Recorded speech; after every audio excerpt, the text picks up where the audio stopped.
Fatima, thank you so much. And then the election is on Tuesday, so you are running against 𝐎𝐿. So Yes, why you are thank running? you for having me. Yeah. I'm running because I'm a daughter of the community, and I believe that there is so much change that needs to happen. Above all, New York City is not being represented properly because we have a collective population that is composed of a lot of immigrants. But in City Council, we don't see that reflected. We don't see that true immigrant spirit and voice being reflected in city government. And I think that it's very important because until we address what the common need is of these people, we cannot pass laws that accurately depict what the need is for these people that needs to be solved. And I'm running for city council because I believe that those common issues need to be solved. We can't have them festering and festering unresolved for decades and decades. So Shekhar Krishan is also a South Asian, and you are also a South Asian descent. What is the difference between you and his agenda?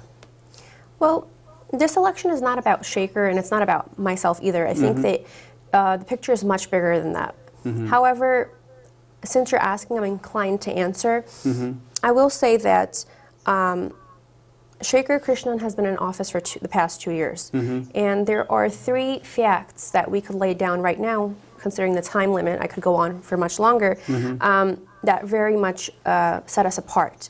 Number 1, Shekhar Krishan is an Indian-born American who spent most of his life outside of New York City. He came here 10 years ago with the intention of running for city council or getting into politics, let's put it that way. And so many would call him a paratrooper, an imposter, who has come into our city trying to tell us how to run our city.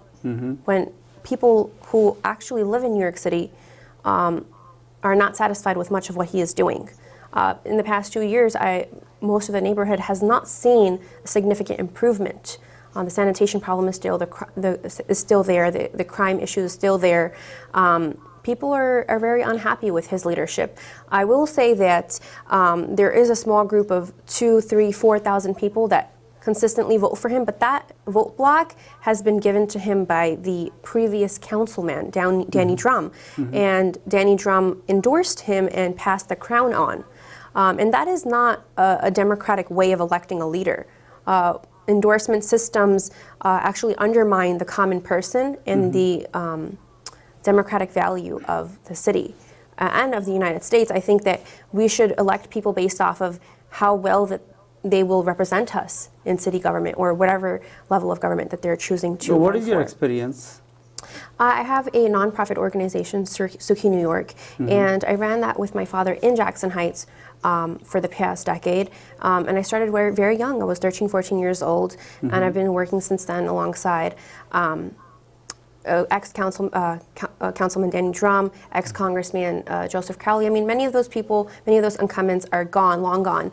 However, we're still here, and our issues are still unresolved. And, you know, going forward into the other issues that set me and Shekhar apart are, he is pro-Israel.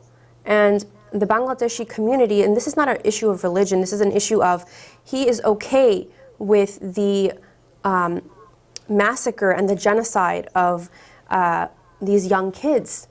And it just shows his, where his mind, his mental framework is when it comes to human life. He doesn't value it. And I am pro-Palestine not because of my religion, but because I believe that what is happening there is very wrong, and regardless of whether you're Democrat or Republican, you need to stand for the humanity.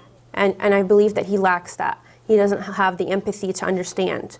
And so if he doesn't have the empathy to understand when people are losing their life, I don't expect him to have any empathy when making a rule of law in the city. Okay, so what is the issue? Say about Jackson Heights, most of the South Asian business and the people they are living around that area. What is the exact issue you want to address? Well, there are many. Let's start with one of the main issues there is there's a huge sanitation issue. There's a huge issue because there's so many schools there, and a lot of the schools are attended by children of immigrants, and they want better education for their kids. We don't want subpar education for the kids, the future generation of the city.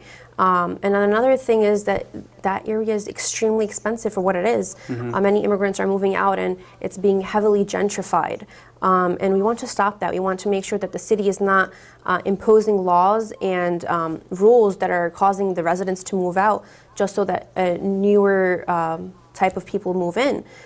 We don't want that type of neighborhood for for the future. And I think that Jackson Heights is really losing what it used to be. It used to be this place where, you know, people would come regardless of their ethnicity, religion. I mean, there's like upwards of 160 languages spoken in Jackson Heights. And as we move forward and year after year, we're losing that. We're losing that diversity. And I think that in order to keep it intact, we need to combat a lot of the issues such as crime, such as sanitation, such as noise pollution, and there are a lot of buildings in Jackson Heights which have this rule where it's requiring people to pay $6,000–7,000 to install, upgrade their heating systems throughout the building, and it's very expensive for people. So you are aware of all this problem, right? Yeah. Okay, so we have a short time, but 1 minute I can give you. So if you have anything to appeal to the voters, because the election is on Tuesday. Yes. So please talk to the voters. Hello, everyone. I very much encourage you to vote. Tomorrow you can vote up until Sunday. It's early voting time. You can go to the Queens Library on 81st Street or the Elks Lodge in Elmhurst, and you can vote for me. And then you can also go on Election Day to cast your vote 6 a.m. to 9 p.m. I think that it's very important that you cast your vote because making a vote is not just voting for me, it's voting for your future generations, making sure that they have a path. It's not just about being South Asian, it's about paving the path for your kids to have an easier access to government resources in the future. So I really do encourage you to vote. I know a lot of people in our community sleep because they think that their vote does not matter, but it does. And I'm here to tell you that I will definitely make a change, and I promise that I will be that leader that we always needed. Thank you so much, Fatima Baryab. Thank you. Wish you all the best. Thank you so much. Thank you. দর্শক আমরা এখন কথা বলবো doctor Ziauddin আহমেদের সাথে।